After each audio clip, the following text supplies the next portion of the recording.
নমস্কার বন্ধুরা, চলে এসেছি নতুন একটি রেসিপি নিয়ে, মানে আইসক্রিম রেসিপি নিয়ে। তো কম সহজে কিভাবে বাচ্চাদের মুখে হাসি ফোটাবেন আইসক্রিম খাইয়ে। তো যেভাবে বাচ্চারা গরমকালে আইসক্রিম করে, গরমকালের জন্য একদম পারফেক্ট একটা রেসিপি বা আইসক্রিম বলতে পারেন। তো ঘরে কম সহজে হয়ে যাবে। তো আমি রসনাটা নিয়েছিলাম, শুধু অরেঞ্জ ফ্লেভারটা নিয়েছিলাম। অনেক ফ্লেভার হয়, ম্যাঙ্গো হয়, আরও অনেক লেমন টেমনের হয়। তো আমি এটা অরেঞ্জটা নিয়ে নিয়েছিলাম। তো নেওয়ার পর আমি এখানে 6-7টা মতো 7-8টা মতো রসনার প্যাকেট দিয়েছিলাম, 2 টাকার যে প্যাকেটগুলো। তো তারপরে আমি এখানে পরিমাণ মতো 4 চামচ মতো চিনি দিয়ে দিচ্ছি। চিনিটা দেওয়ার পর আপনারা পরিমাণ মতো নুন দেবেন, আপনাদের যতটা অনুযায়ী, মানে আপনারা বানাচ্ছেন ততটা অনুযায়ী দেবেন। তো তারপরে এখানে জল দিয়ে দেবো। একদমই বেশি পাতলা করবেন না, বুঝে দেবেন, কারণ বেশি পাতলা করে জিনিসটা ভালো হবে না। এই যে আমি আমার পরিমাণ মতো দিচ্ছি, কারণ আমার 7-8টা মতো রসনা ছিল।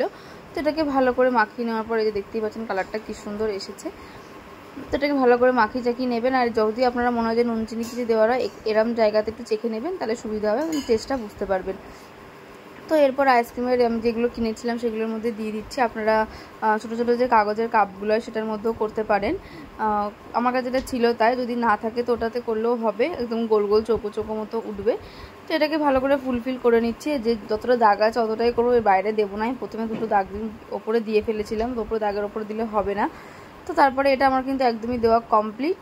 তো এরপর যদি আপনাদের কাছে ফয়েল পেপার থাকে তো খুবই ভালো। আমার কাছে ফয়েল পেপার ছিল না, যতটা মোটামুটি ঘরের জিনিস দিয়ে করেছে ততটাই করেছি। শুধু এটা আমার কেনা ছিল বলে আইসক্রিমের এগুলো, তাই এটা দিয়েই করলাম। তো এরপরে আমি এটাকে ভালো করে টাইট করে আটকে নেবো প্লাস্টিক দিয়ে। তারপরে 2টো গার্ডার দিয়ে আটকে নিয়েছি, দেখতেই পাচ্ছেন। তো তারপরে এটাকে ছুরি দিয়ে বা কাঁচি দিয়ে, ধারালো কিছু দিয়ে, আমাদের একটুখানি মুখটা ভর্তি হয়ে গেছিলো, এতটা সময় লাগে, নাহলে কোনো ধারালো বা কাঁচি বা ছুরি দিয়ে যদি এভাবে প্রেস করেন তো জায়গাটা ফাঁকা হয়ে যাবে, মানে ফুটো হয়ে যাবে একটা। তারপরে আইসক্রিমের কাঠি যেগুলো থাকবে, বা যদি আপনারা কিনে আনেন তো ভালো, নাহলে আমরা তো বেশিরভাগ দিন আইসক্রিম খেয়ে কাঠিগুলো রেখেই দিই বাড়িতে। ছোটোবেলায় যেরকম করতাম, কাপ আইসক্রিম রেখে দিতাম, মানে কাপ বাটিগুলো রেখে দিতাম, খেলনা বাটি খেলতাম। তো বড় হয়ে এখন এরকম স্টিকগুলো রেখে দিই, বাইরে খেলে আলাদাভাবে, বাট ঘরে খেলে তো রেখেই দেওয়া হয়। তো এরপরে এই যে এরকম সব আইসক্রিমগুলো রেখে দেওয়া হচ্ছে। তারপরে কিন্তু আস্তে আস্তে কাঠিগুলো গুঁজে নেবেন। এরপর কিন্তু আমাদের একদমই রেডি। এবার আমি ডিপে ফ্রিজে ঢুকিয়ে দেবো। ফ্রিজে ঢুকিয়ে দেওয়ার পর এবার পরের দিন, মানে আমি আগের দিন দুপুরবেলা করেছি, পরের দিন দুপুরবেলা বার করেছি, মিনিমাম 24 ঘন্টা আমি রেখেছিলাম। তো দেখতেই পাচ্ছেন আমি তো একদম, আমাদের ডিপ ফ্রিজটা তো পুরো কাশ্মীর হয়ে যায়। তবে আস্তে গার্ডারটা তুলে নিচ্ছি। দেখতে পাচ্ছেন 2টো গার্ডার দিচ্ছেন যাতে টাইট হয় জিনিসটা, নাহলে কাঠিগুলো বেঁকে টেরে যাবে। তো এই যে এরপর এটাকে আস্তে আস্তে খুলে নিচ্ছি। ফয়েল পেপার হলে সুবিধা কি, এগুলো প্লাস্টিকে তো আটকে আটকে যাচ্ছে, তবু ঠিক আছে, ভালো উঠলেই হলো।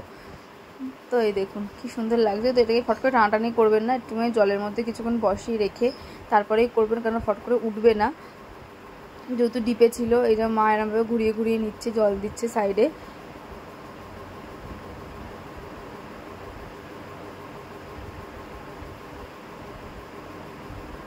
দেখুন তো কি সুন্দরভাবে উঠে আসবে, এত সুন্দর হয়েছিল। মানে সেদিনকে আমাদের বাড়িতে দিদির ছেলেরা এসেছিলো, বুধো ছিল, আমরা সবাই খেয়েছিলাম। খুব সুন্দর হয়েছে, খুব, মানে সত্যি ছোটোবেলায় যে আইসক্রিমগুলো খাওয়ার জন্য করতাম, মারা খেতে দিত না। হ্যাঁ, মুখ অরেঞ্জ হয়ে যাচ্ছে, জিভ লাল হয়ে যাচ্ছে, ঠোঁট লাল হয়ে যাচ্ছে, তো খেতাম না। বাট বাড়িতে এই টাইমটা দাঁড়িয়ে, মানে এই গরমের জন্য একদম পারফেক্ট রেসিপি একটা বলতে পারেন। তো আপনারা বাড়িতে বানাবেন, বাচ্চারা কিন্তু খুবই খুশি হবে। আর কম সহজে কম খরচাতেও হয়ে যাচ্ছে, এমন কিছু কিন্তু লাগে না। তো আমি তো তুলে উঠতেই পারলাম না, মাকে বললাম মা তুমিই তোলো, একাতে ভিডিও করছি, একাতে এগোচ্ছি, হচ্ছে না। তো বাচ্চাদের জন্য এরকম একটা রেসিপি নিয়ে আসলাম আইসক্রিমের, গরমের জন্য পারফেক্ট একটা আইটেম।